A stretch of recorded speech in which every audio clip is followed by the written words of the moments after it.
Welcome to Investors Insights. Today's topic is $9 trillion decision. A lot going on, so let's jump right into it.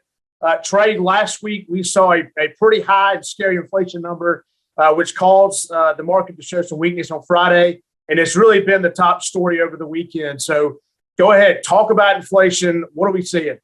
Yeah, absolutely. Thanks, Bobby. So we've been really focused on inflation. I think everybody is focused on inflation on their pocketbooks, but we're looking at it from a market standpoint. And the reason is because inflation is driving the Federal Reserve's decision.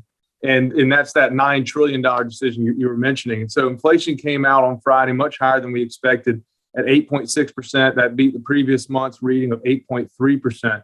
And so it really wasn't just inflation. You know, we expected inflation to be high, but we really were looking for a peak. It's going to be hard for the market to bottom until inflation peaks, because it's hard for the market to set any kind of expectation around Fed decisions or Fed rates without knowing where inflation is going to stop. So the fact that it continued to rise from 8.3% all the way up to 8.6% was a bit concerning. We saw the market react very negatively to that, and we're continuing to see that today. So where did inflation come from? If you look under the hood, the inflation, I've got a chart here showing you sorted by year-over-year change. No surprise there. Transportation was up 19% year-over-year. Food and beverage up 9.73%. And then we're seeing housing up 6.9%. That's actually a little cooling down from where we saw the housing market last year. So, things have to peak before they start coming down. So there's under the hood, there's some positive areas of maybe some opportunities. We're seeing used cars coming down. We're seeing lumber come down. So maybe we're starting to see the early signs of potentially inflation coming down. So what makes up inflation is 20% of inflation is food and energy. That's what we see on a day-to-day basis. 20% is core goods. That's cars and refrigerators and such. And then 60% is services. So it's that core goods inflation that we really are watching closely, that we think could come down as we get through the summer months. And that's what the Fed is watching as well. Fed really doesn't pay as much attention on the food and energy because it's so volatile from day to day and month to month. So something we're watching closely. Definitely a disappointing report on Friday, but some potential good news. And then how the Fed reacts to that would be very important. Yeah, so inflation is a problem, and we're seeing a lot of negative headlines right now. One positive thing we want to point out is that corporate earnings, while they're slowing, they're not contracting. And so there have been recent lower earnings expectations announced, which has increased market concerns. It's important to point out that consensus earnings per share for the S&P 500 index is still estimated to grow as much as 10% this year.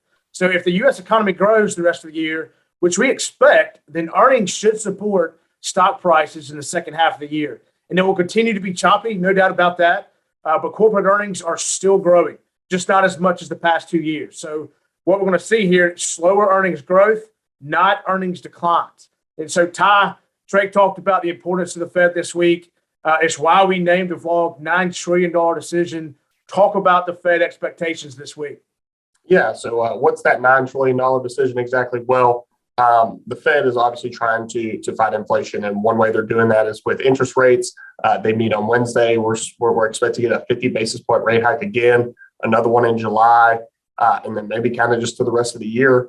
The big thing is, are they going to go over that 50 basis point? Are they going to surprise us with a 75?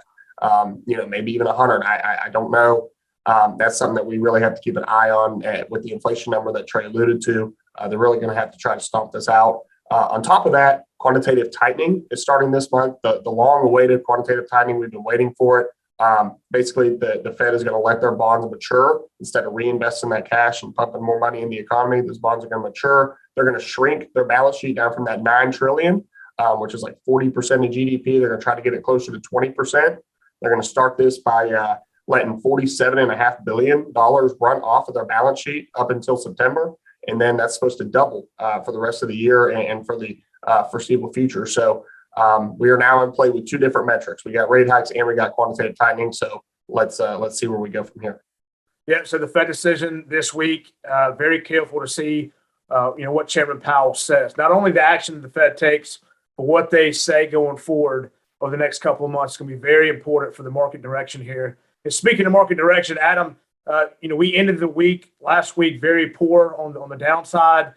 Technicals are as important as ever when talking about the market. Give us an update on technicals. Appreciate it, Bobby. And like you said, we experienced a lot of turbulence in the overall markets last week, specifically on Thursday and Friday, with all 11 sectors being down both trading days. So the S&P came in on a close on Friday at 3,900, giving us a new resistance level of 3,950 with a new support level of 3,850. Also, we saw the 50-day moving average come down a little bit, currently sitting at 4,198. But if there was a number to focus on this week, I think that support line at 3,850, like I mentioned, is a very important one to keep an eye on.